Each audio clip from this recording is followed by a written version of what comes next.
प्रतिफल है। तो हमने सीखने के प्रतिफल को डिफाइन जो किया है, परिभाषित जो किया है, सीखने का प्रतिफल वो मापनीय कथन है जिसे शिक्षण के बाद बच्चों में आए व्यावहारिक परिवर्तन को आंका जा सकता है। बच्चा सीखा या नहीं सीखा, वो क्या कहलाता है? सीखने का प्रतिफल। तो हमारे हर विषय में आगे जहाँ पे रोमन संख्या में जो प्राकथन और आगे के कुछ चीजें जो दी रहती हैं एडिटर के नोट से, लेखक की कलम से, वहां पे हमारे एनसीईआरटी और एससीईआरटी, एनसीईआरटी के तर्ज पे एससीईआरटी ने अपने कुछ लर्निंग आउटकम, सीखने का प्रतिफल डिफाइन किया हुआ है। तो आप देखेंगे कि उसकी जो कोडिंग रहती है वो कुछ इस तरह का दिखता है, ठीक है। कक्षा 1 में वो रोमन में पेज नंबर 9 पे है, कक्षा 2 में वो पेज नंबर 10 पे है, वो एक्स जैसा दिखेगा। अब जब हम इसको डिकोड करते हैं तो इसमें जो पहला अक्षर जो लिखा रहता है वो है LO। मतलब आप देखिए यहाँ पे जब हम लर्निंग आउटकम तो शॉर्ट फॉर्म में, जैसे मान लीजिए मेरा नाम है अंजलि शर्मा, ठीक है, तो हम इसको अगर शॉर्ट फॉर्म में लिखेंगे तो क्या लिखेंगे? AS। तो वैसे ये लर्निंग आउटकम का शॉर्ट फॉर्म है LO, ये 0 नहीं है। इतना समझ में आया? उसके बाद जो लिखा रहता है, जो 2 अंक का रहता है, वो आपका कक्षा को दर्शाता है। जैसे 02 ये जो होता है क्लास, ये कक्षा 2 है, ठीक है। मान लीजिए यहीं पे ये 2 नहीं रहता, यहाँ 1 रहता, तो ये कक्षा 10 हो जाता, ठीक है। अगर यहाँ पे ये 10 है, यहाँ पे अगर ये 12 हो जाए तो क्या हो जाएगा? कक्षा 12। तो ये जो नंबर है यहाँ पे जो भी रहता है वो हमारी कक्षा को दिखाता है, ठीक है। तो अभी अगर 01 हमने लिख दिया है, इसका मतलब है कक्षा 1। उसके बाद जो अल्फाबेट इंग्लिश में लिखा रहता है, जैसे यहाँ पे HN, ये हिंदी का शॉर्ट फॉर्म है। क्लास 2 में कहीं कहीं HI लिखा हुआ है, वो एक नहीं है, क्या है? HI। तो जहाँ HI लिखा हो या HN लिखा हो, ये क्या है? ये आपका सब्जेक्ट को दिखाता है जो हिंदी विषय है, ठीक है। और लास्ट वाला जो है वो आपका दिखाता है कि ये कौन से नंबर का लर्निंग आउटकम है, पहला है कि दूसरा है कि तीसरा है। ये अध्याय नहीं है, ठीक है, ये सीखने के प्रतिफल का नंबर है। तो जब हम इस कोड को डिकोड करना मतलब पढ़ना है, जैसे आप ये वैसे ही है, बच्चे को अगर आप ऐसा करके दे दो,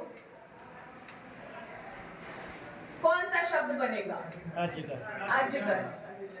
ये वैसे ही है, हमने एक यहाँ पे अपनी एक शॉर्ट फॉर्म डेवलप कर ली है, अब इसको फुल लिखेंगे। हमने बता दिया है, ये भी यहाँ पे इंडिकेट है कि किसको हम पहले लिखेंगे। कक्षा को हम पहले बोलते हैं, विषय को दूसरे नंबर पे बोलते हैं, सीखने का प्रतिफल का जो नंबर होता है वो तीसरे नंबर पे बोलते हैं, और लास्ट में हम बोलते हैं सीखने का प्रतिफल। डिकोड करके क्या आता है? कक्षा 1 के हिंदी विषय का पहला सीखने का प्रतिफल, ठीक है। सारा चीज वही रहेगा, बस ये बदलेगा। एक है तो यहाँ तक अगर हिंदी विषय के लिए आप बनाएंगे ना, तो यहाँ तक वो एक ही रहेगा कक्षा 1 के लिए, सिर्फ नंबर बदल जाएगा। तीसरा नंबर का लर्निंग आउटकम आप ले रहे हैं कि 5वां ले रहे हैं कि 10वां ले रहे हैं, ठीक है। और ये हमेशा आप समझिए, लर्निंग आउटकम का नंबर जरूरी नहीं है कि आपका अध्याय जितना है उतना ही लर्निंग आउटकम रहे।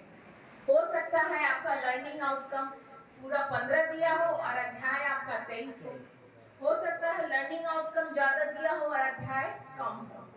एक अध्याय से कम एक सीखने का प्रतिफल और ज्यादा से ज्यादा जितने भी हो उससे संबंधित रह सकते हैं, ठीक है। तो ये है सीखने के प्रतिफल का पूरा चक्र। तो आप, मुझे लगता है कि आप डिकोड करना आप समझ गए होंगे। पहली कक्षा के लिए अगर ये हो तो यहाँ तक ये सेम रहेगा। इसको अगर मैं बदल दूं, यहाँ 08 कर दूं, बताइए कोई पढ़ के? आइए ना, आप आगे आइए, आप पाया गया? चलिए पढ़ के बताइए। LO हो गया, LO ये हो गया सीखने का प्रतिफल। और ये 01 कक्षा 1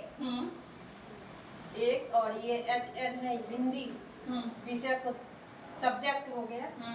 और ये 08 यानी कि सीखने के प्रतिफल का 8वां नंबर। तो ऐसे वाक्य में इसको कैसे बोलेंगे? कक्षा 1 के हिंदी विषय का 8वां सीखने का प्रतिफल। वेरी गुड, तालियां, वेरी नाइस। ठीक है, अब यहाँ पे अगर मैं इसको 23 कर दूं, कौन पढ़ के बताएगा? आइए।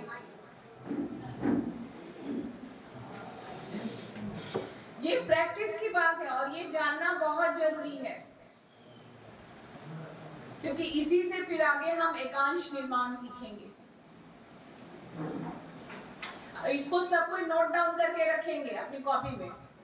कक्षा 1 के हिंदी विषय का 23वां प्रतिफल सीखने का प्रतिफल, 23वां सीखने का प्रतिफल। Very nice. आसान है।